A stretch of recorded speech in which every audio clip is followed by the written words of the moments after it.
After traveling through space for more than 6 months and crossing 300 million miles, InSight has reached its destination, the red planet Mars. Welcome to Mission Control at NASA's Jet Propulsion Laboratory. I'm Ye Hill. Less than an hour from now, InSight will begin the most harrowing 6.5 minutes of the entire mission, EDL, Entry, Descent, and Landing. The team is as prepared as it can be, but who knows what Mars has in store today. The crew's mission support area is filled with engineers monitoring the situation, and for the first time during a Mars landing, you can be in the room too. We have a 360-degree camera in this control room, allowing you to experience the landing right along with the team. There you see it. And to look up the link, just go to the InSight Watch page you see there on the screen. And this mission has actually 2 control rooms. The second is at Lockheed Martin Space outside of Denver, Colorado. Engineers there are on Console 2. Plus, people all over the world are tuning in at museums and libraries and other locations, including this one at the Pasadena Convention Center, and that is where friends and family are watching right now. There will also be an opportunity to watch in New York City. There they are cheering. There will be also an opportunity to watch in New York City when landing coverage gets displayed on the NASDAQ tower you see there in Times Square. And of course, if you are watching, please snap a picture and share it with us using the hashtag MarsLanding. We'd love to see it. Now I'd like to introduce you to NASA Administrator Jim Bridenstine. Thank you for coming. Oh, it's my honor. Thank you for having me. We're so excited to have you here. Great to be here. So this is your first Mars landing. It is. In this job. Now, I have witnessed these as, I should say, from the sidelines for many years. This is going to be the 8th time that we have a successful landing on Mars. Everybody knock on wood. That's right. But this is the first time for me to participate as the administrator. So it's very exciting. Nervous? Very much. Not nervous. Not excited. Nervous. Look at the amazing people here. Yeah. There's no way I could be nervous. All right. So we hope to have you back on set after landing and maybe take a couple of social media questions. Absolutely. All right. If you would like to ask the administrator a question, use the hashtag AskNASA. And before you go, you did ask about the Lucky Peanuts. Yes. So this is your bottle to take in there. Happily munching on these. All right. Thanks for joining Thank us. Now let's give you some background. InSight, in short, is short for Interior Exploration using Seismic Investigations, Geodesy, and Heat Transport. It's different from other Mars missions, which all studied the surface. InSight is the first mission to study the interior of the red planet. The basic idea of InSight is to map out the deep structure of Mars. We know a lot about the surface of Mars, we know a lot about its atmosphere, and even about its ionosphere, but we don't know very much about what goes on a mile below the surface, much less 2,000 miles below the surface down to the center. And this will be the first mission that's going to Mars specifically to investigate the deep inside of Mars. We know that the Earth is habitable, we know that Mars is not. There might be something that we find out in terms of the structure of Mars versus the structure of Earth that maybe can help us understand why that is.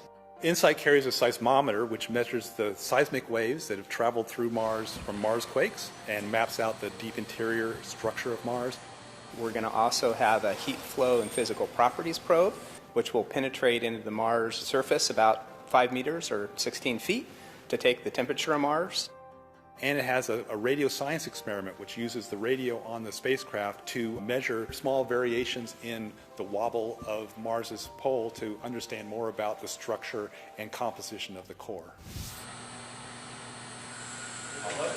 InSight will be the first mission to pick instruments up off the deck of the lander and place them on the surface of Mars. I like to say that we're playing the claw game on Mars with no joystick. The seismometer needs to be installed in one place and basically not move in order to get the best seismic data. We also have a wind and thermal shield that will then be placed on top of that seismometer to protect it further from the environment. For the heat flow probe, HP Cubed, it also needs to sit in one place, take a while to hammer itself down into the ground, and acquire the thermal measurements over a long period of time. InSight is a mission to Mars, but it's much, much more than a Mars mission. In some sense, it's like a time machine. It's measuring the structure of Mars. It was put in place 4.5 billion years ago, so we can go back and understand the processes that formed Mars just shortly after it was accreted from the solar nebula. By studying Mars, we'll be able to learn more about Earth, Venus, Mercury, even the Moon, even exoplanets around other stars. Landing on Mars is always difficult. More than half the missions have failed. Our experts in this field are systems engineers for entry, descent, and landing. They speak EDL. Let me introduce you to two in our control room, Christine Saleh, who will be making the mission callouts during landing, and Julie Wirtz-Chen. She is our color commentator who will help explain mission operations. Christine, let's start with you. I understand that there was a final software update and adjustment. What does that mean? That's right. Yesterday we sent the last EDL software parameter update to the spacecraft's computer. This update told the spacecraft exactly when it will hit the top of the atmosphere and also fine-tuned things like when to deploy the parachute. This EDL software is very important because InSight uses this software to perform entry, descent, and landing completely on its own. Mars is so far away from Earth that when a command is sent from Earth, it takes about 8 minutes for it to reach the spacecraft. Entry, descent, and landing from start to finish is less than 8 minutes long, so InSight has to do this all by itself. All right, its fate is sealed. Now I understand that the team is about to do a readiness poll. Julie, can you fill us in on that? Sure, so that's going to be a poll between our EDL communications engineer and several of the different orbiters and antennas that we have here on Earth. So we have Marco listening in on us, and MRO, which is Mars Reconnaissance Orbiter, will be listening to our data and recording it for us. And then the radio science engineers will be eavesdropping in on our signal from all the way back here on Earth. And Sandy, our EDL communications engineer, will be checking in with them, making sure that they're all ready to go, ready to support us in just a little, under an hour to land on Mars. All right, so we're standing by for that readiness poll. And I understand that the peanuts are going to be passed in there pretty soon? I believe that's the idea. Yeah, we'll be passing around the peanuts very soon after that. For those of you who don't know, the JPL peanuts are a tradition that gives us a little bit of extra luck on our critical events. So if anybody out there wants to join in on peanuts and give us some extra good luck peanut vibe, we'd love to have it. Well, there's a story behind that way back when in the early days of JPL, there were several missions, and there were 6 Ranger missions to the moon that failed. Yep. But then with Ranger 7, somebody passed around peanuts. Yeah, and it worked, and you don't mess with what works. So Absolutely. It's not a superstition, it's a tradition. We just give ourselves that little bit of extra luck. All right. So if you have peanuts at home, please have some. That's right. All right. That's right. Thanks, Julie. Thanks. NASA has had 7 successful Mars landings, but the EDL team never, ever becomes overconfident. JPL Chief Engineer Rob Manning says things have to work just right during 6.5 critical minutes. Although we've done it before, landing on Mars is hard, and this mission is no different. The process to get from the top of the atmosphere of Mars to the surface we call entry, descent, and landing, or EDL. It takes thousands of steps to go from the top of the atmosphere to the surface, and each one of them has to work perfectly to be a successful mission. The process starts well above the top of the atmosphere of Mars. The cruise stage faces the sun. It also has its radio antenna, which faces Earth. But now we don't need the cruise stage. Its job is done. The next step, just 7 minutes before arriving to the top of the Mars atmosphere, is to separate the cruise stage. Before you hit the top of the atmosphere, though, the space capsule has to orient itself so that the heat shield is precisely facing the atmosphere. Now the fun begins. The vehicle is moving at nearly 13,000 miles an hour, but it's hitting the top of the atmosphere at a very shallow angle, 12 degrees. Any steeper, the vehicle will hit the thicker part of the atmosphere and it will melt and burn up.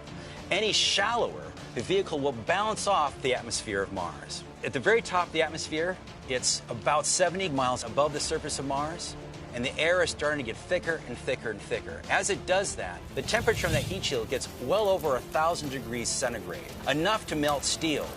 Over the next 2 minutes, the vehicle decelerates at a backbreaking 12 Earth Gs, from 13,000 miles an hour to about 1,000 miles an hour.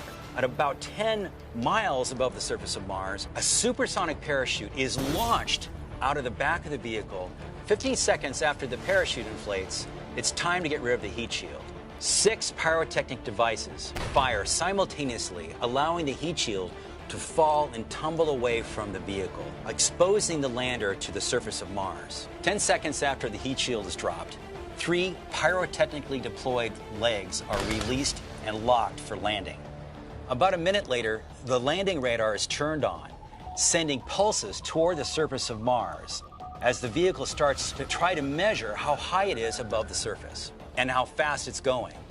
At about a mile above the surface of Mars, the lander falls away from the back shell and lights its engines.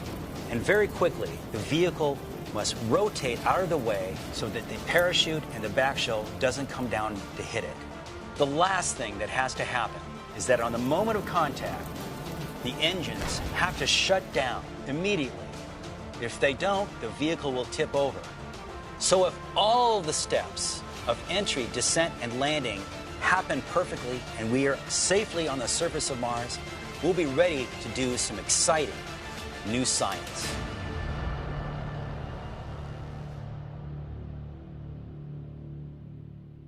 Later on in the program. Meantime, let me introduce you to someone who has been working on InSight for 7 years. He's the project manager, Tom Hoffman. 7 years, and today's the day. That's right, 7 years, but we're just a little over 40 minutes now, and we're going to be on the surface. It's going to be awesome. Really exciting All stuff. worth it. All right, so let's talk about InSight. It's using tried and true technology. It's based on Phoenix. This time, there's a bigger challenge with communication, correct? Normally we have an orbiter that can give us bent pipe communications, but it's different this time. That's right. Most of the time when we've landed recently, we've had Mars Odyssey, which can do bent pipe communications, and so we get real-time data as we go through EDL, and we've come to expect that, and actually we really, really want that. In this case, our primary technology, primary orbiter is Mars Reconnaissance Orbiter. And so what that's going to be doing is actually, will be listening to us on the UHF. If you go to the video, you can see this. MRO will be listening to us and be getting all the primary data, and it will send it back to us, unfortunately, only at 3 hours after we land. So it doesn't give us the bent pipe live information. It doesn't. And we have a couple of other sources that we're looking at. We have a Green Bank Observatory in West Virginia, Max Planck Observatory in Effelsberg, Germany, which will be giving us UHF, but those only give us a couple of different points in time. And so we did something kind of cool this time. We brought along a couple of CubeSats called Marco. And so hopefully they're both working great today. Oh, fantastic. So we're hoping that they're going to continue to work all the way through EDL, and they will be giving us real-time feed. So we can show how that works on the next video here. There they are. So you can see here's InSight with its crude stage, getting close to Mars. But we have 2 stalkers following us. They've been following us since we launched. They launched on the same launch vehicle as us. And so you can see the green there is we're sending UHF signals to them. And then they turn that around and send a much stronger signal back to Earth. We can't communicate on UHF direct to Earth with a signal that tells what's going on in the spacecraft, but Marco can. If it works for us all the way down to the surface, we're going to have some great information coming from Marcos. So Marco is basically trying to fill that gap that we would have had if we had live communication coming down to us. Absolutely. So if it does not work, does it affect InSight's mission at all? No, not at all. We'll just be doing a little more nail biting, but right now it looks like it's going to be working, but it doesn't impact InSight at all. And we have one final way that we're going to know that we've got successfully to the ground, which is the spacecraft will phone home. Okay. Once it gets down to the ground, it's going to have gone 7 months through cruise, 7.5 minutes of tear, and it's going to call back and say, hey, I'm on the surface, I'm feeling pretty good, everything looks good so far. And also to prep the audience, they're not, even after landing, we're not out of the woods just yet, correct? Not just yet. We have one more step that we have to do. We have to let the dust settle, quite literally. We're going to kick up a lot of dust when we land. We need to let that dust settle before we want to unfurl our solar rays. We're 100% solar powered, so it's very important that we get those out. Unfortunately, both MRO and Marco will be out of view by the time that we have those completely unfurled. And so we're going to have to wait 5.5 hours until Odyssey comes by and tells us that, yes, indeed, our solar arrays are out. So we'll definitely have a celebration when we get successful landing, but we're going to have to temper that just a little bit and wait about 5.5 hours to know absolutely for sure we're in good shape. So we have immediate knowledge if we have the Marcos. So just to run it through it once again, what's going to happen with EDL? We have the video, the show. How exactly is this all going to play out in 6.5 minutes? And we can roll the video. Okay. Yeah, so you can see here we're attached to the cruise stage. We drop that off, say thank you for the ride to Mars. It burns up in the atmosphere. You can see it gets very hot on our heat shield. We're getting up in some places maybe 3,000 degrees Fahrenheit as we go through this. We're on the heat shield for about 4 minutes. That dissipates about 90% of the energy that we need to dissipate before we get to the surface. Then we pop our parachute. We're going about 850 miles an hour when we pop the parachute. We're on that for about 2 minutes. Then we'll drop off the heat shield. We'll start acquiring the ground with our radar, very much like an F-16 fighter jet radar. The legs will pop out. We'll start descending. We drop for just a second, which is very terrifying for me. Our descent thrusters, we have 12 of them. They're 68-pound thrusters. Start thrusting and dropping us to the ground. And slowly, slowly, we drop down, going only 5 miles an hour. So in that 6.5 minutes of terror, which is a little less than the 7 minutes, so that's great for me, we go from 12,300 miles an hour at 75 miles above the surface of Mars. We get to the surface, we're at 5.5 miles an hour. That's amazing. That is absolutely amazing. Well, before you go, Tom, there was a couple of pictures we wanted to show you. We have watch parties taking place all over the country, and let's see if we can put one of these watch parties up for you to see. This is from Ohio. This is a person who has a watch party. It looks like in a classroom. That is so awesome. Isn't that great that folks are watching with us? Yeah, I know people all across the globe are watching this, and we really want to put on a good show for them today. All right. Well, I'll let you back in the room. All right, I got to get back in there. I know you're excited. All right, take care. Thanks for joining us. Thank you.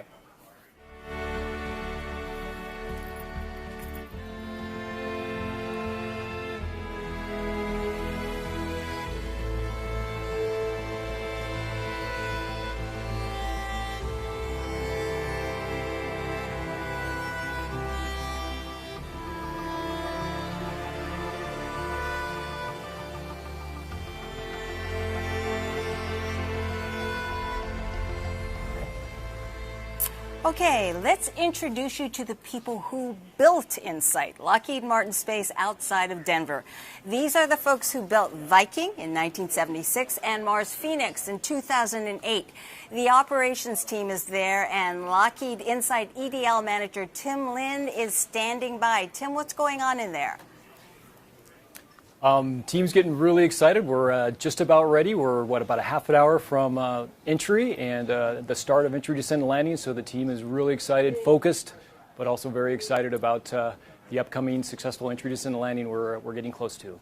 Well, we talked about the fact that InSight is based on tried and true technology. It's based on Phoenix, but you've had to make a couple of changes for InSight. What were they? Yeah, so obviously, as you said, we leveraged Phoenix a lot. There was a lot of great things that we're able to take from the Phoenix mission, but InSight is a unique mission. It's landing towards the equator of Mars, and a number of things are different. Where we're landing, we're about 1.5 kilometers higher in altitude. In addition, and so what that's required us to do is actually come in a little bit more shallow. In addition, we're a little bit heavier than Phoenix was, so we've had to increase some of the strength of some of the lander itself. So the parachute, we have had to increase the strength. We actually deploy the parachute a little bit higher because of some of the differences in our entry timeline.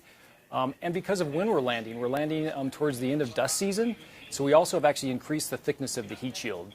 So we're about a 1/4 inch thicker on our heat shield to accommodate that potential sandblasting that we could see when we actually do our entry, descent, and landing.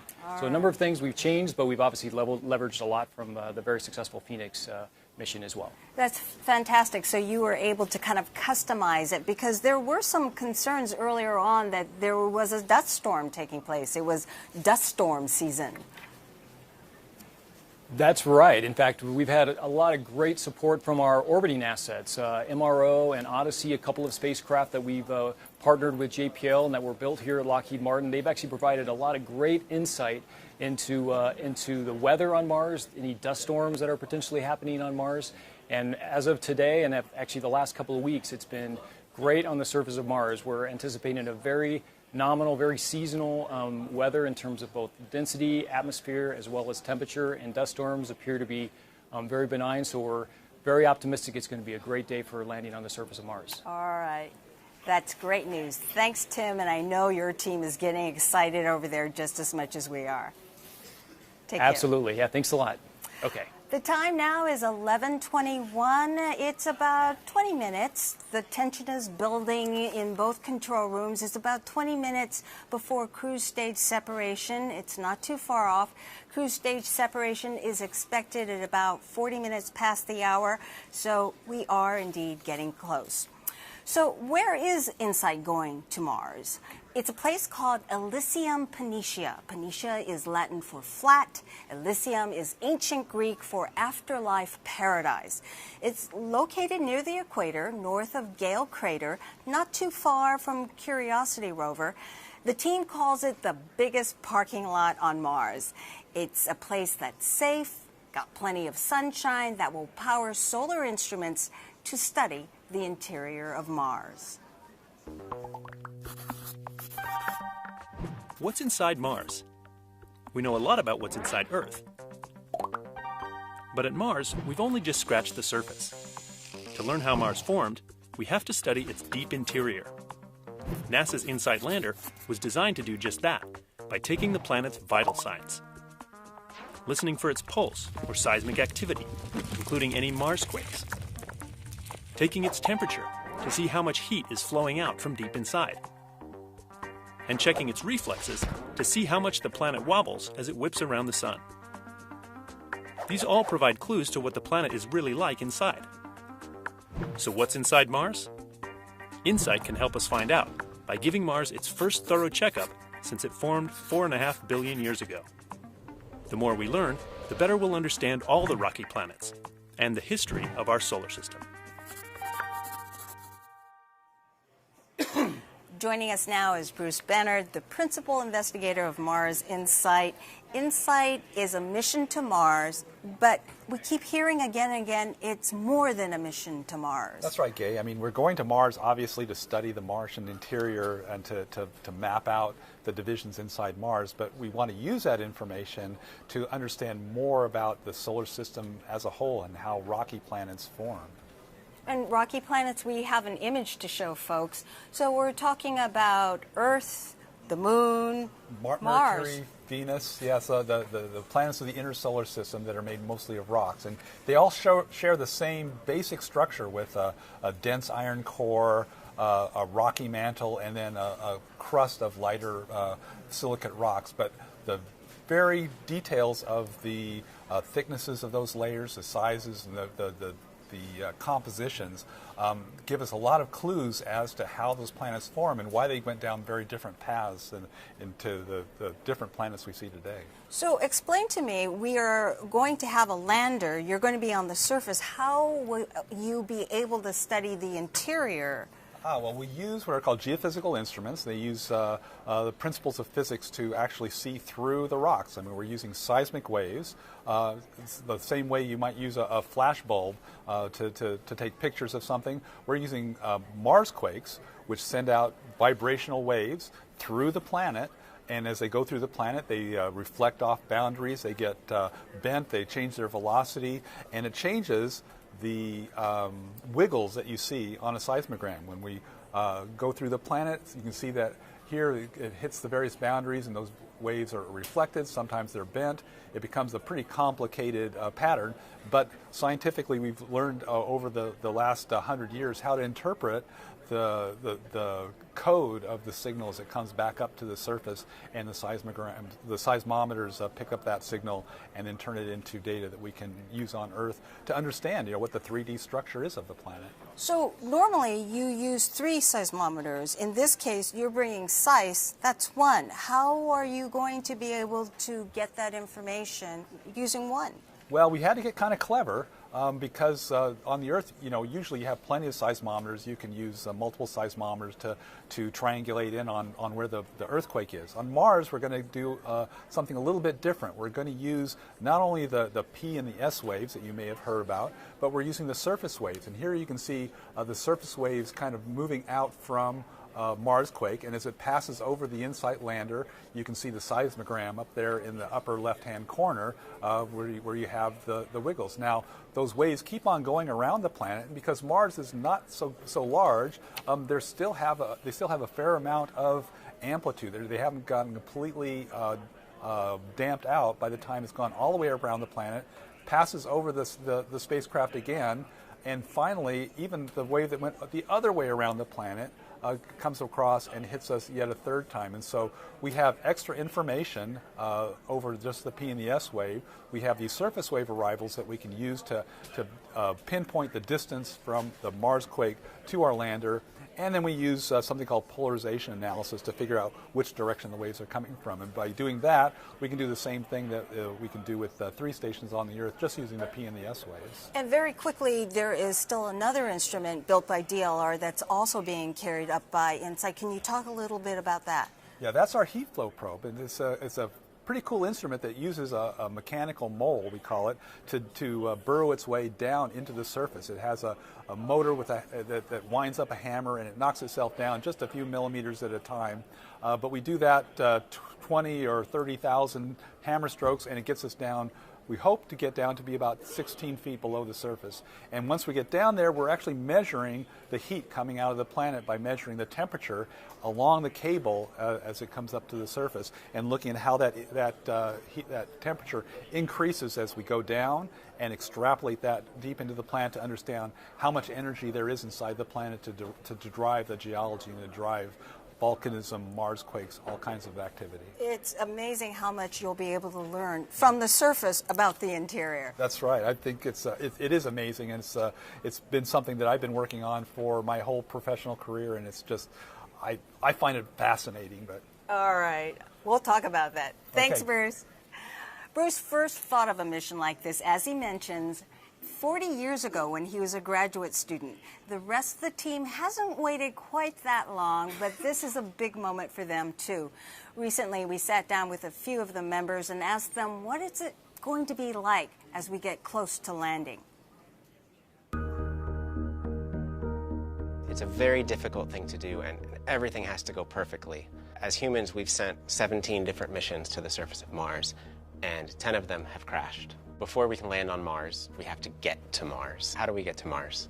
The main responsibility of the navigation team is to ensure that the spacecraft is delivered to the right point at the top of the Martian atmosphere. The target location is about 12 kilometers in size. Our accuracy is comparable to shooting a basketball from Staples Center in downtown LA and hitting nothing but net in a basketball hoop in New York City that is moving at a speed of about 2 feet per second and is spinning about its axis. The landing site, we have an ellipse that's pretty big. It's about 60 miles long. We could land anywhere in that ellipse. There's a chance that we could land right on a rock, and we don't really have any control over that, so that's what makes me nervous. We've tested the radar by flying it on a helicopter. We've tested pieces of the heat shield by putting them in an arc jet facility. We've tested the parachute by testing it in a wind tunnel. And putting all that together in a very tightly controlled sequence where every single thing has to go right, we've never tested that. And the first time it's going to happen is once you deliver us to Mars.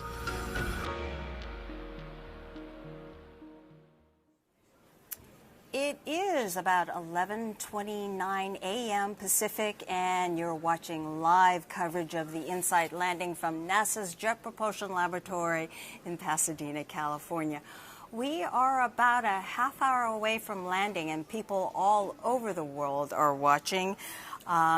Take a look at a map that we have for you. We can show you right now. This is a watch in person map where people have watch parties all over the world, all over the United States, in Paris, in Berlin, even off the coast of Madagascar. And folks in the Big Apple will also be watching today. The NASDAQ Tower will switch over to landing coverage for about an hour. That means people in Times Square can watch too. And later today, NASA will have the honor of ringing the closing bell, and that will be a little over an hour from now. And if you are watching, take a picture and send it to us using hashtag Mars Landing. Here is one. I believe it is from the California Science Center in Los Angeles, and I am told Mayor Eric Garcetti will be visiting later today. Things are getting more active for the team now. Let's check back in with Julie Wirtz-Chen in the control room. What's going on, Julie? So we've heard from MRO a couple of times. That's Mars Reconnaissance Orbiter. They are doing their slew. They're ready to support us. They're doing great. And we heard from both Marcos, Marco A and B, that they're out there. We've got telemetry lock with them from the ground stations here, so they're doing great. And everybody's ready to go. So we're pretty excited. Fantastic. We will check back in with Julie in a moment. Meantime, this is a good time to tell you a little bit more about that technology experiment we've been talking about, Marco. As we mentioned earlier, InSight does not have an orbiter in position to send EDL data back live. So the CubeSats hope to fill that gap. Here's how they'll work. Communicating between Mars and Earth requires a complicated choreography, with everything in the right place at the right time. Sometimes hours can pass before information is relayed from one planet to the other. That's why when NASA's Mars InSight lander launches this year, the rocket will carry 2 tiny satellites on a technology test of their own. Meet Mars Cube 1. Marco, NASA's first CubeSat mission to deep space. These briefcase-sized satellites will travel separately from the InSight lander while they test out new miniaturized technologies. And if they make it to Mars, they could relay information back to Earth about InSight's descent and touchdown, and do it in mere minutes. Although this fast communication isn't crucial to the success of the InSight lander, this CubeSat test could change the way future spacecraft phone home. All right, let's check back with Julie to see if the Marcos are indeed ready to support and listen for InSight. Julie, what do you know? So they are ready to go. I haven't heard about their slew coming up yet, but they are ready to go. We've heard from them. They're both healthy and they're both doing great, which is just wonderful news. So I think they should be doing a slew in just a minute. Actually, yeah, I think they should be doing a slew in just a minute. We'll stand by and listen then.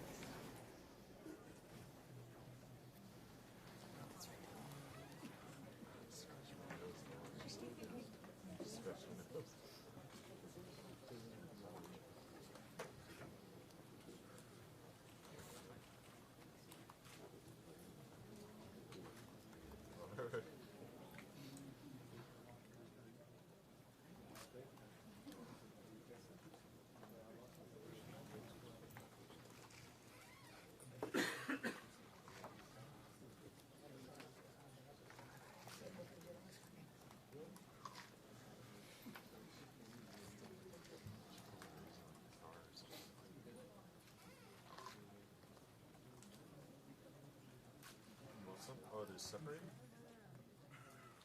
No. You got me going until I spun it.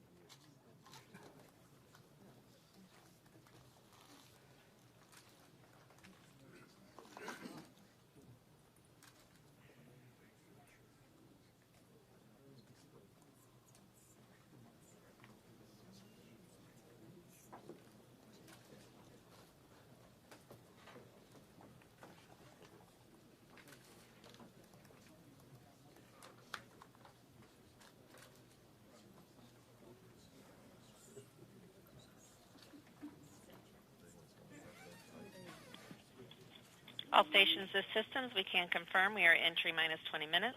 EDL nav2 has been initiated. The star tracker has been powered off.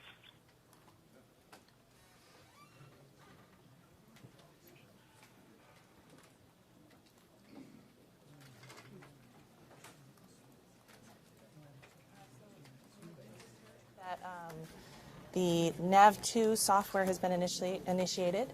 So when we're in cruise, we use a star tracker in a similar manner to how sailors navigated years ago. We look at the stars and get our relative position from them. And we use a star tracker for that. And now that we're close enough to Mars, we don't need that anymore. So we're going to transition to what's called nav2 software. And that lets us basically just use velocity and acceleration from this point on. So we don't need the star tracker anymore. Marco, clarify. Slew to inertial or started bent pipe? Slew to appropriate attitude for bent pipe. Bent pipe mode will be entered shortly. Okay, thank you very much. And that was obviously our confirmation of the slew for Marco, so that's great news. Fantastic. So I was saying before that the NAV2 software will propagate from here on out, and we'll use velocity and acceleration. So we have powered off our star tracker, and we're on our NAV2 software, and everything's looking great. Okay. Thanks, Julie. Thanks. All right, the cruise stage separation is just about 4 minutes away, and Rob Manning joins us now.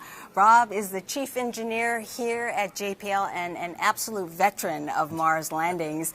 We're going to play a little video for you right now. You haven't seen it yet, but we'll roll it. Let's go ahead. This is Lander is still alive. 14 reports carrier lock at that day, Rob. There you are. You were the phase lead. You were sitting up front. Yeah. That's what I look like when it's successful. Yes. I hate to see what it would have been like if I wasn't successful. But talk about that. What is EDL like? Why is it so hard? Well, it's many years of work by many, many people who struggle to put all the pieces together, and particularly because we can't really test entry, descent, and landing on this planet. It's much more complicated. Mars has a lower atmosphere, thinner atmosphere, less gravity. You just can't put the pieces. So imagine you had a big Broadway production, but you couldn't really do the show until all the audience shows up. So that's what it feels like. So you never really know if you've really done it right. Well, we've done it 7 times. Can we say that, hey, piece of cake, we know what we're doing? No, I don't think so. I mean, we get better at it, and there's no doubt. We've learned for both the successes and our own failures, including failures of other missions outside of this country. So those pieces come together in our mind's eye. We try to put what we learn together and just do the best we can. And if we don't succeed, we will learn, because we are collecting data on the way down. If something bad happens today, we'll be able to take what we learned. Even though we may fall on the ground after getting kicked off the horse, we'll get back up, brush ourselves off, figure out what we did wrong, and get back on the horse. Well, there's a lot of uncertainty. Just very quickly, give us some possible scenarios of what could happen during EDL today, especially during communications. Well, the great news about having communications, there's almost anything that go wrong. There's a very good chance we'll figure it out. But things like, the parachute has to go right. We know you don't open parachutes on Earth going Mach 1.5 times the speed of sound. You just don't do that. You don't need to on this planet. But we have to, because if we waited any longer, we'd be on the ground. A very complicated radar system has to work from outer space all the way to the ground and look for the ground. What if it locked up on the heat shield? Well, we've tried to avoid that problem. We fixed that problem, we think, to prevent that from happening. But what if we got it wrong? Things like that could happen, and our vehicle could have things bad happen. But we've worked hard to prevent them. So at this time, we expect we're getting that close. the We're going to go to the recording has control room started. for cruise stage separation, Rob. Okay. Thank you, MRO.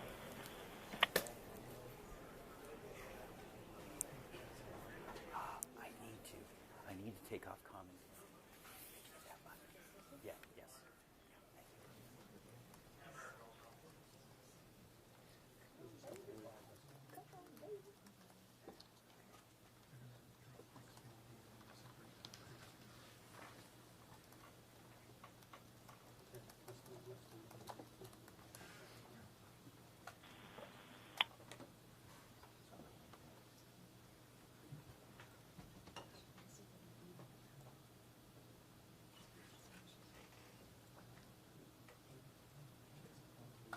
Insight Systems, EDL Go ahead.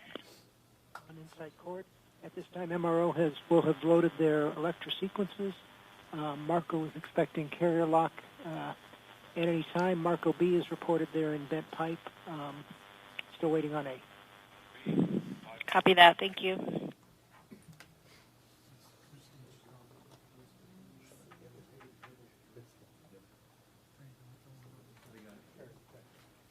Radio Science report, UHF carrier detected.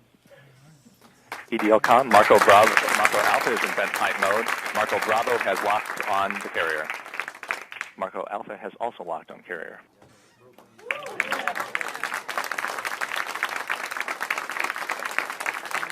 Systems Ace on Insight Cord.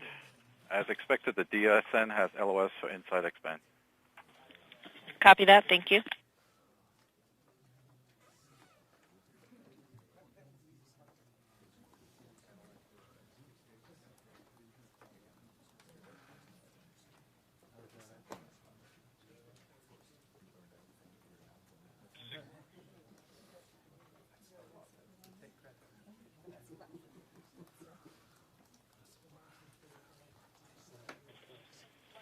All station Insight systems on Insight Cord. DSN has lost the X-band signal from Insight, indicated expected cruise stage separation.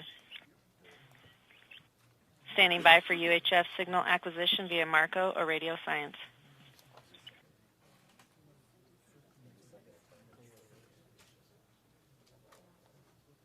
We are about 5 minutes from entry and have confirmation we've lost the X-band signal from Insight. This was expected because we have transitioned from the antenna on the cruise stage to the UHF antenna on board the spacecraft. Ground stations have detected the UHF signal and Marco has locked on the signal. This confirms that Insight is transmitting UHF signals as expected. Insight telemetry through the Marco relay is not expected until about 2 minutes before entry.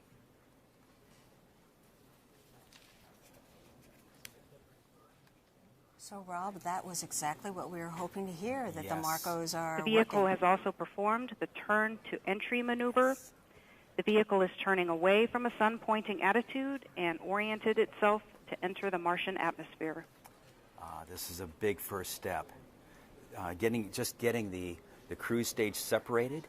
It's now, after the vehicle turns itself to the right orientation, the cruise stage is now going to be get further and further away until it's about 3 or 4 football fields away, and will burn up in parallel as the vehicle enters Mars. And Christine mentioned turn to entry. What does that mean? Well, it's because the cruise stage has to be pushed off to one side, like this. The rest of the vehicle has to turn to face the atmosphere and to be dead nuts on as it hits the top of the atmosphere. So this is taking all the heat coming into the atmosphere. Exactly. It'll be both provide a source of drag, but also thermal protection because it gets over 1,500 degrees Celsius on the top on this heat shield. Very, very hot. But on the inside of the heat shield, it may be only a fraction of a few degrees above room temperature. So it's a wonderful protective device to keep our lander safe. All right, so the next thing we're standing by for is entry. Hitting through going to the top of the atmosphere, gradually slowing down. Right now, the vehicle's just now beginning to, very soon, we'll be beginning to feel the atmosphere touching it. Actually, entry is above the atmosphere slightly, so it's really not until a few, half a minute or so after entry, before we start really detecting the fact that that atmosphere is slowing us down. All right, we'll be standing by. Yes, exciting.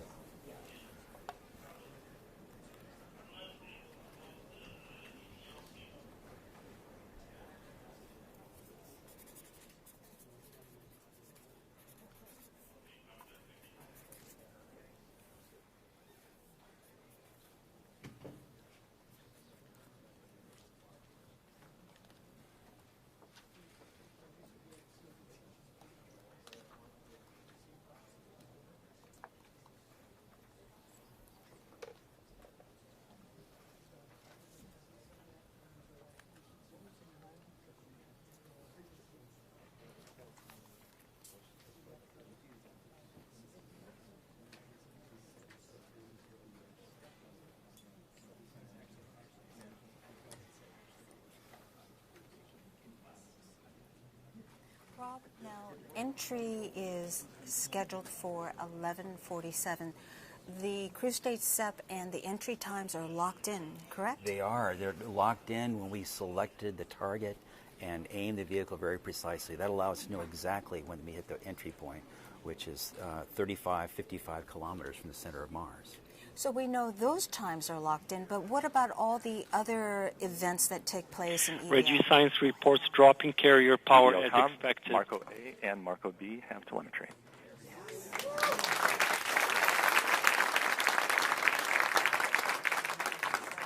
Just heard, both Marcos have telemetry. They are doing their job. These small CubeSats are relaying ones and zeros with a few seconds lag from the vehicle up to these two vehicles, and they forward them back to Earth to the Deep Space Network using X-band antennas. And keep in mind, this was all an experiment. We weren't sure that this was going to work, but we had this need that we didn't have live communication in this particular mission. Well, we don't really need communications. We don't need their information, except if something went wrong. We would very much like to get the data right now. We have other spacecraft. We are now receiving InSight telemetry via the Marco relay. It's flowing into their space. This is fabulous. That means the team now can watch the data flowing onto their screens as if they're commuting directly This to the data will vehicle. provide detailed information about the state of the spacecraft throughout EDL.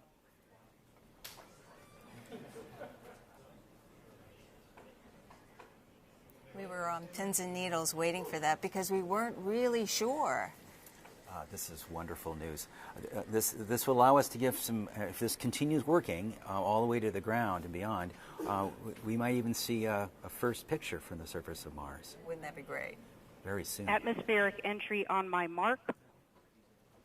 3, 2, 1, mark. Here we go. So in a few seconds, the vehicle will start sensing the atmosphere. I said 22 kilometers from the center of Mars.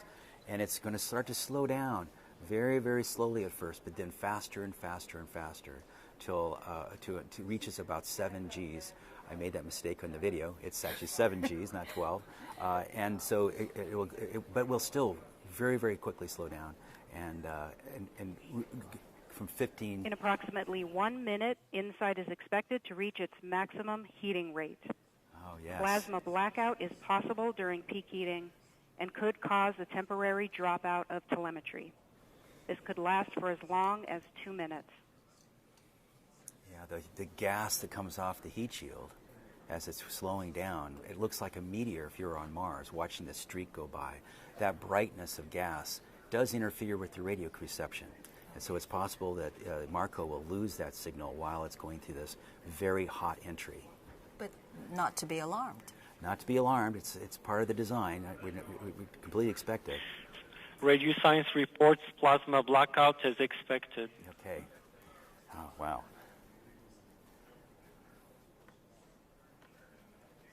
Ground stations have reported plasma blackout, still receiving InSight telemetry via Marco. Marco Alpha has carrier interruption. InSight should now be experiencing the peak heating rate. Portions of the heat shield may reach nearly 3,000 degrees Fahrenheit as it protects the lander from the heating environment. That's hot. Marco Bravo shows carrier interruption, but still in lock.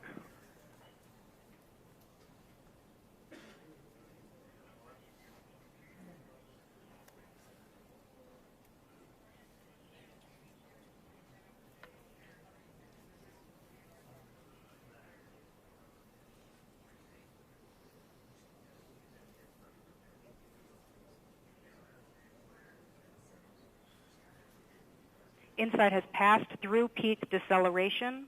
Telemetry shows the spacecraft saw about 8 Gs. Marco Alpha and Marco Bravo maintain lock. RadioScience reports carrier detected. So several different communications coming in. InSight is now traveling at a velocity of 2,000 meters per second.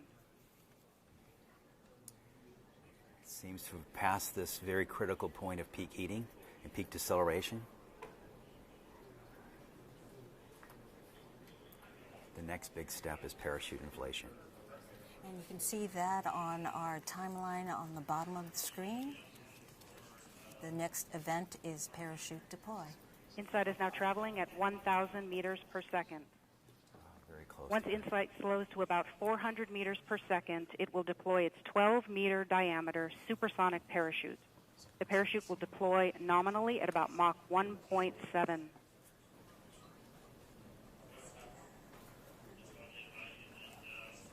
Standing by for parachute deploy.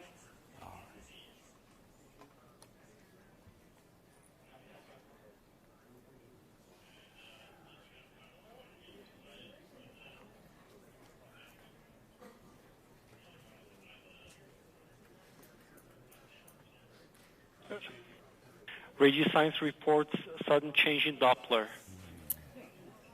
Ground stations are observing signals consistent with parachute deploy. Marco Alpha, Marco Bravo, maintain lock status. Telemetry shows parachute deployment. Radar powered on.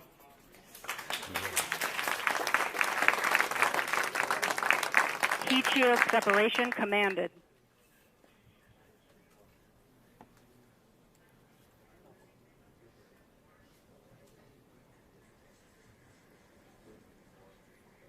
This is really good news so far.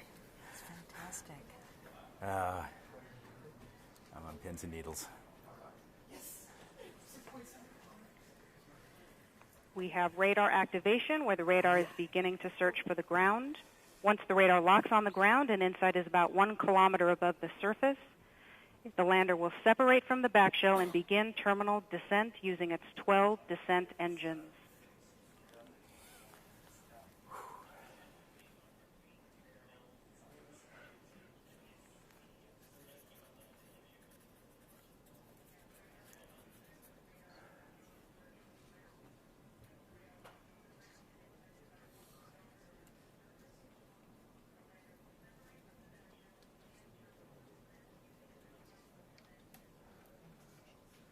Altitude convergence, the radar has locked on the ground. Yes. Standing by for lander separation. Carrier interruption on Marco Alpha and Marco Bravo. Lander separation commanded. Altitude 600 meters. Gravity turn, altitude 400 meters. We're getting there. 300 meters. 200 meters. 80 meters. 60 meters. 50 meters, constant velocity. 37 meters. 30 meters. 20 meters. 17 meters, standing by for touchdown.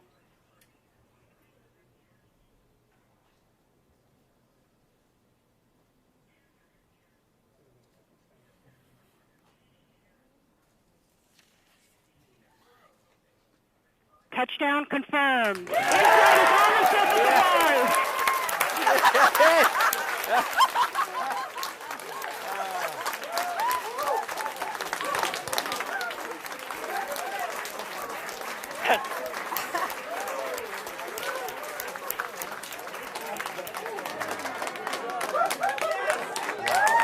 Wow. That's fantastic. This never gets old. No, it doesn't, Rob. Control what a room relief. just erupted. Fabulous, Shaking fabulous. hands with the Marco team there. Christine, you did great. Tim Preiser, one of the key designers at Lockheed. Sandy Krasner, what a great team. What a great.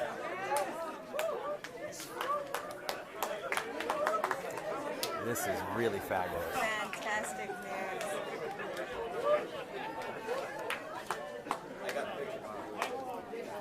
Thank you. Lots of fist bumping going on in there. What a relief. We've cut over to the camera over in Times Square. Boy, people are weathering the rain to see this.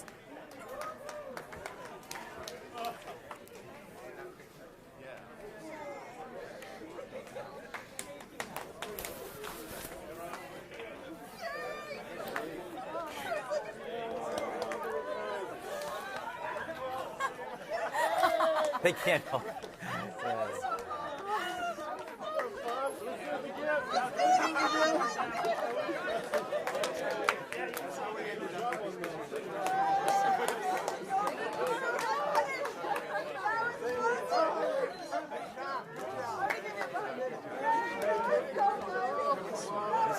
This is the hardest part. Getting to the surface of Mars is very hard.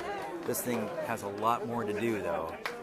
There's a lot more to go on both today and the days that follow before the science can begin. But just getting a vehicle from Earth to the surface of Mars is no mean feat. And Rob, could you talk about that? I mean, just the mere accomplishment here that we're seeing. You have to understand that this vehicle is very complicated.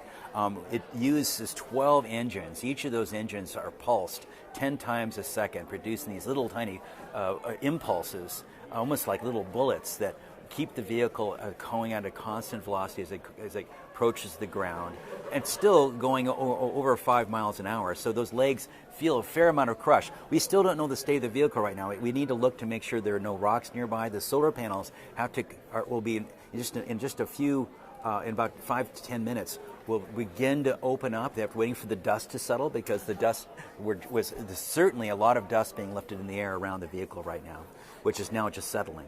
So we're standing by after touchdown. It waits a couple of minutes to give us an X-band beep. And so we are standing by for that. It's a communication that comes directly to Earth from InSight. Yes. And it goes to the Deep Space Network.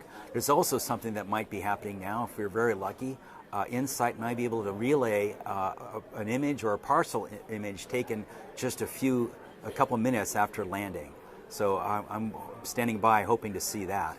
But if that doesn't happen, we'll certainly get more images later in our Odyssey pass in about 5 hours. We see Bruce Banner waiting for it. They're I don't know if they see it yet. They're waiting. That's Justin Mackey and Bruce Banner looking carefully at the cameras to see what they might see. They're waiting for the image to come back. So this is the first image from InSight itself. InSight is taking a picture with one of its 2 cameras. Yes. It's probably a view of what's directly in front of the spacecraft, right in front of the lander. This is a camera that it would be using to figure out, is this a good space? Exactly. Is it a good place to put down our instruments? So it is going to take an image and then send that image to the Marcos. The Marcos, in turn, will relay it back down to Earth. That's correct. They got it. Oh, now let's just wait. Let's see what they saw. There it is. Whoa, right.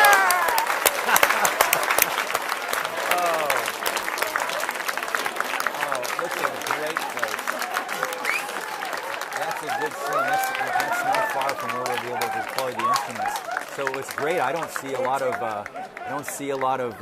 Let's explain that image. Now, this image has a dust cover on top of it. EDLCom, we have lost a signal for Marco. You can see potentially a lot of radio science a lot of debris reports that might be on the camera lens. for UHF.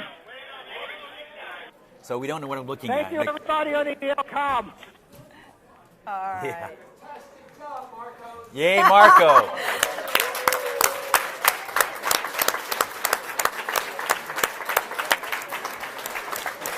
Congratulations.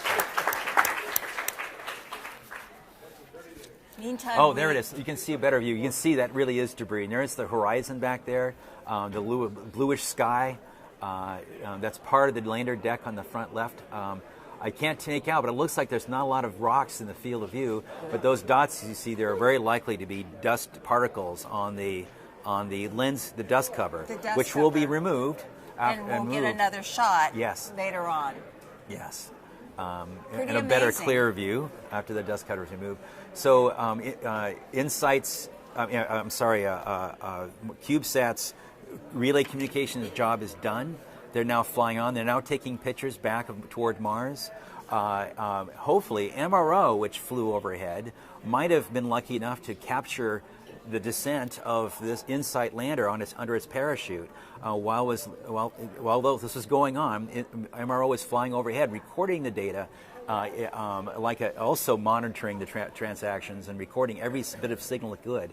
But it also had the ability to take a picture, and maybe like we did with both Phoenix and later for Curiosity rover, we might be able to see the parachute inflated as well. That would be fantastic. We are standing by now for that X-band beep. Yes. InSight phoning home saying, I'm here and I'm okay.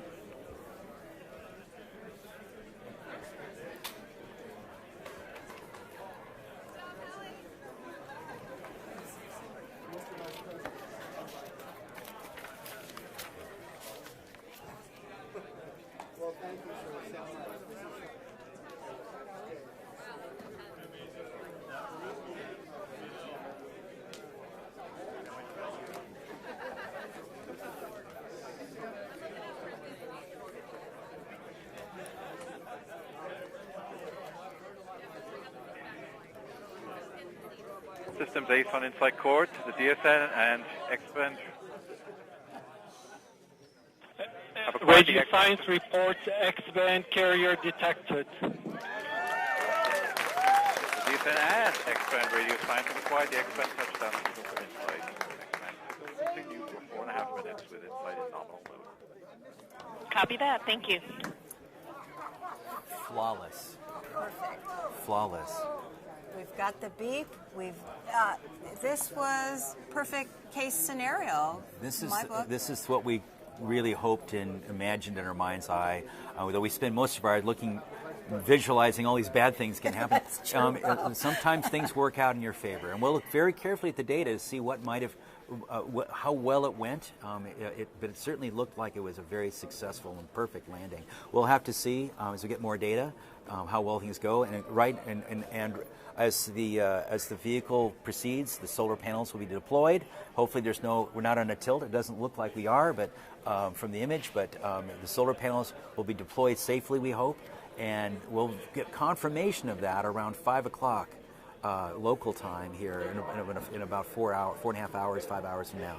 And this is such a difficult feat in that because of the one-way light time, there is no way that any of these engineers could possibly control the vehicle. It all has to be done in commands and software. We have to train it to do this work on its own.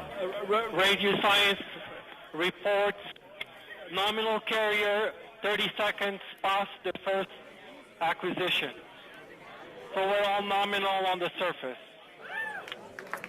So the vehicle is completely nominal, reported nominal. It's happy. The lander is not complaining.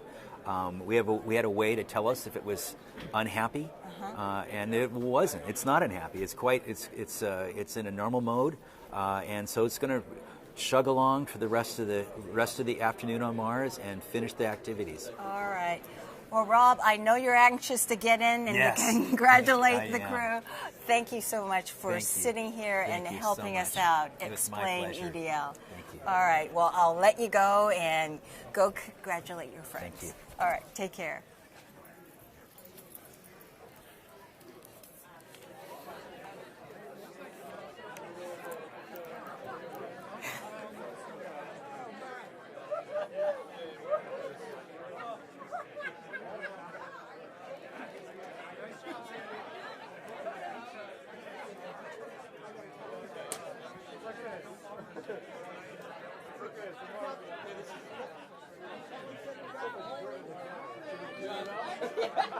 EDLCom MRO Electra on InSight Ops. Opto loop recording completed at 20:04:34.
All right, as we had promised, we said we'd bring back the administrator to get your take on what was it like to be in that control room. Jim, what was it like? Well, I'll tell you, it was intense, and you could feel the emotion.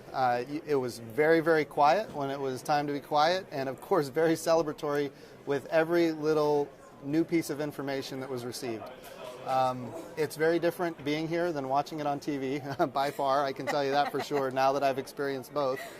And then, of course, what's amazing is as soon as it was over, I got a call on my cell phone, and it was the phone number was all zeros. And whenever I get a phone call that's all zeros, it's got to be somebody important. I answered it, and it was the vice president. Oh my gosh! He watched the whole thing. He is absolutely ecstatic about our program. As you're aware, he's the chairman of the National Space Council, and he's been, of course, a keen advocate for what we do.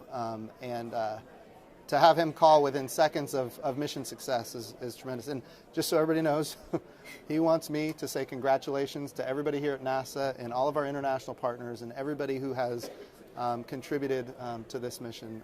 What an amazing day for NASA. It is an amazing accomplishment in that this is something that is happening millions and millions and millions of miles away, and these people are able to do it. Incredible. And what's fascinating is the whole time I'm watching it, I'm thinking every milestone is something that happened 8 minutes ago, because that's the time lag to get a signal from Mars to Earth. Yes. And so it's kind of it's exciting, but then you have to step back and realize that this has already occurred in history. So it's a unique experience, incredible, and just the enthusiasm here is incredible. So what's for the future? Looking ahead, 2020? Well, let's get through December. So for the rest of we think about what's happening next.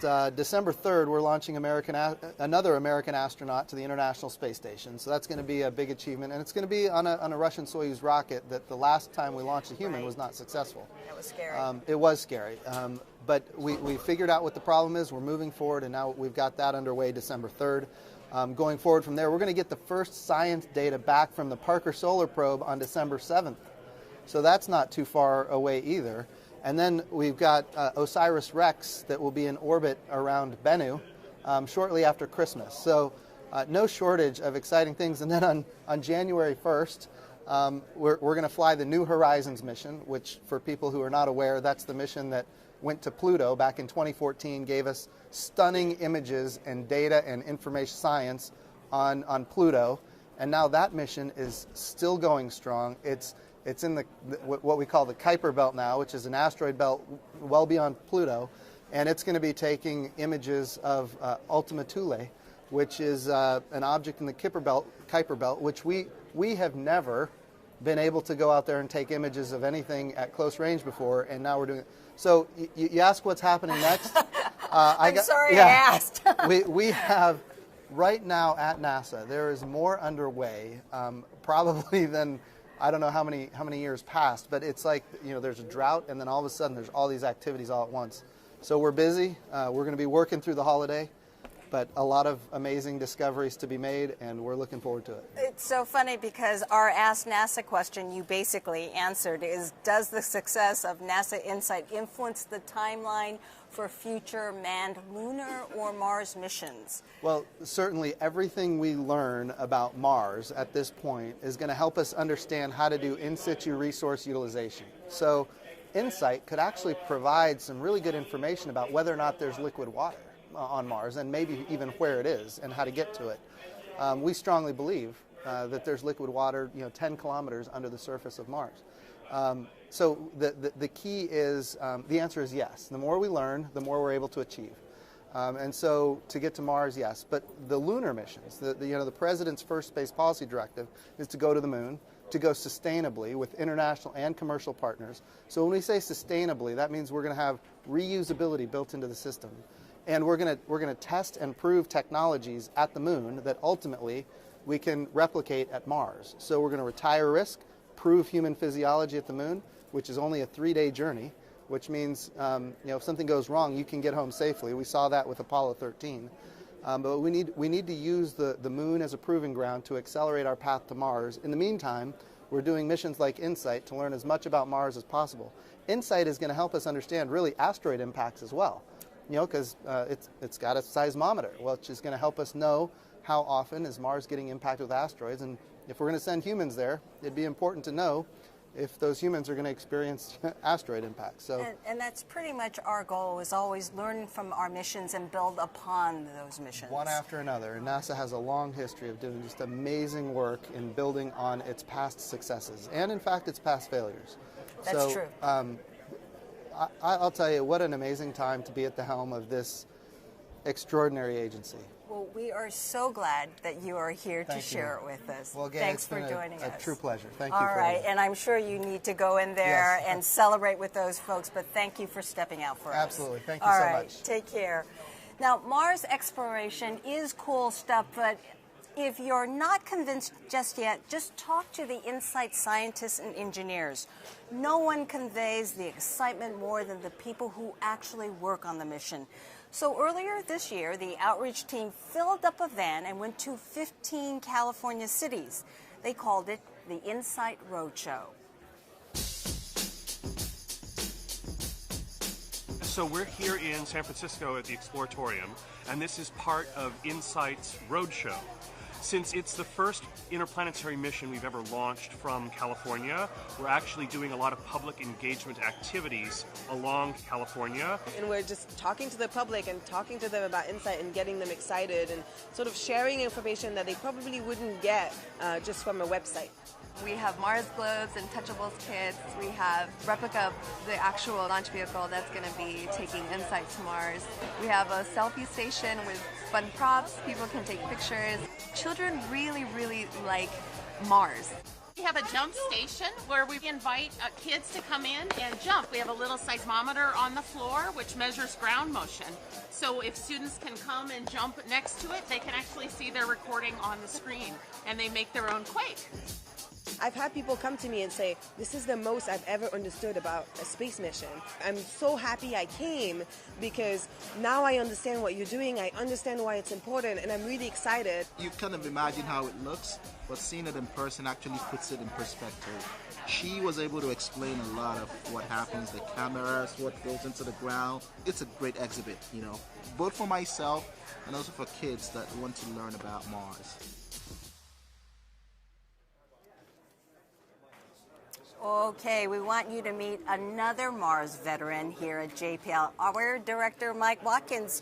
You were a mission manager for Curiosity. Absolutely. I think this is the 5th Mars mission I've worked on, Really? 5th Mars lander. So maybe we're getting the hang of it finally. Does it ever get better? I mean, does it get old? It's always the same? No, it doesn't. I mean, I think we're just as nervous every time. You know, the whole landing sequence, and it's just such a crazy time, and you know, we can't do anything. It's this feeling of helplessness, right? Because the spacecraft's on its own, and everything we could do, we did a day ago. And so I think you just always have that nervousness. But, you know, we have confidence in the team. We have confidence in the engineers and scientists that they did everything that they could do. And you have to put it in their hands. And it's our 8th successful landing, so we learn from this, we learn a little more, we do it better the next time, pretty much. Absolutely, and you know, we have had one failure. We learned from the failures too. So in fact, we learned from all the failures from all the missions, even if they're not JPL missions or NASA missions. Each one of them tells you a little something, an extra test you should do, an extra thing you should guard against, you know, in the Mars atmosphere or on touchdown. And so we've learned from all of these, and luckily we've recently been very successful. And we're always trying something new. We're always trying to learn something new. We had a situation this time. Odyssey couldn't be in place to give us bent pipe communications. And so Marco came about. The Marco is just an incredible success story. You know, exactly as you said, we couldn't have Mars Odyssey do the real-time bent pipe for the EDL events. We would have had to wait a couple of hours and have the replay from Mars Reconnaissance Orbiter. So we embarked on this kind of crazy idea to build these 2 little CubeSats. And, you know, CubeSats are something that high school kids can build these days, but they go up and they go around the Earth. They go around the Earth. Right. These are the first interplanetary CubeSats. First time we've ever seen CubeSats outside the Earth's orbit. And their sole purpose was to do the relay. So they had this very cool X-band planar flat antenna there. And they relayed the UHF signals in real time for us, and it was just amazing. It's built by a lot of early career folks here at JPL with a little bit of adult supervision. supervision. But the engineers, they just did a fantastic job on Marco. It exceeded all of our wildest expectations. They worked perfectly. We built 2 because we thought maybe one will get there. They both got there. They both worked. It's just a great tribute to the Marco team. You saw them in there. They had their special black shirts. Yes. Just a fantastic thing. And not only did it work for this mission, but I think it opens up the door for more small missions like that. We could actually put cameras on them, we put other instruments on them. They're much less expensive. So there's, I think, a whole new door. We just opened a door to a new class of planetary science, thanks to the Marcos. And so for the CubeSats, they were just made with off-the-shelf parts. Some combination of off-the-shelf parts and some new stuff that we did. We had to build a special radio, of course, because it has to talk to the Deep Space Network. The antennas are a little bit new technology, but a lot of the stuff is pretty standard stuff that you could replicate at much lower cost. So what do you think in terms of the future, that other missions will be carrying their own relays and not having to depend on a bent pipe from a orbiter? They might carry relays. They might actually carry scientific instrumentation. They can do more than just do relay. They can actually take pictures. They could do spectrometry. They could do lots of other stuff that we'd like to do with orbiters. And so there's a chance we could send them to Venus. We could send them to asteroids. We could send them to Mars. I mean, there's lots of stuff we can do, and I think we're just learning the capability of what we can miniaturize and what we can put on these CubeSats. But this is a great, a great first effort. Absolutely. Well, we have one question for you. It's a social media question from George K., age 9, from the UK. How long did it take to plan and build this mission, InSight? Well, that's a great question. So I have 2 answers to that. Okay. InSight itself, typically our missions take, from the time we start the mission to the time we launch it, it's about 4 to 5 years. In the case of InSight, two things happened, one to our advantage and one not to our advantage. The first is we had a lot of heritage from a mission called Phoenix. So a lot of the design work had already been done because it was done for this mission Phoenix, and even before that for Mars Polar Lander. So a lot of the basic design we kind of inherited for this mission. On the other hand, we had a little bit of bad luck in that the instruments, the seismometer is so unbelievably precise. It's so incredibly accurate and hard to build that we couldn't quite get it ready. So we're doing that in partnership with the French and a lot of other countries in Europe, including the UK and Switzerland and other folks. We couldn't quite get that ready to go for launch. So we had to actually wait 2 years, and it took an extra 2 years then because of that. So Mars and the Earth are only lined up to launch about every 26 months, so we had to wait another 26 months. So that took us a little bit longer. Well, speaking of the internationals, that's a perfect segue for where we're going next. Throughout this program, we've been trying to introduce you to the people behind the scenes. And for the InSight mission, it requires that we go beyond our borders. This is truly an international mission. Let me introduce you to Domenico Giardini, a Swiss-Italian scientist who studies earthquakes and Marsquakes. Some of us have been in this mission for 20 years. It's a lifetime project. I'm Domenico Giardini. I'm an Italian living in Switzerland. I work on earthquakes, and therefore I will work on Marsquakes. I'm a professor at university. Seismic risk, seismic hazard are my main field of applications. InSight is a mission which is geared to measure the physical parameters that help us to characterize the interior of Mars. There are 2 main reasons why it's important to do by international cooperation. There is a big motivation coming from all the different parts to complete it, and the community grows much faster and the knowledge grows much faster. The Swiss role in this mission to deliver the electronics for the seismometer, and we will provide daily routine analysis and check if there are seismic events or meteoritic impact in the planet itself. This is what our students will work on, how the planet develops and what is the future, and that has a direct relevance on how we understand about the Earth. It's so interesting. And that partnership goes far beyond individual scientists. Take a look at this. It is a picture of the calibration tool on the deck of the InSight lander.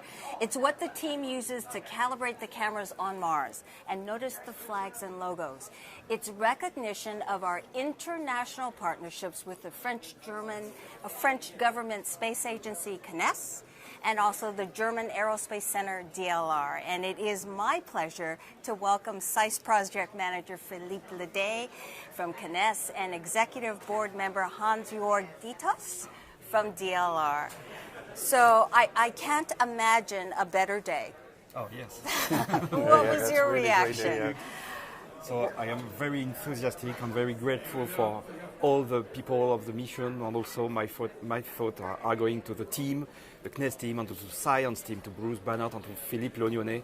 Now we have a marvelous picture of the ground, and now the work to deploy the seismometer is beginning. So a new adventure in the best conditions. Thank you for that.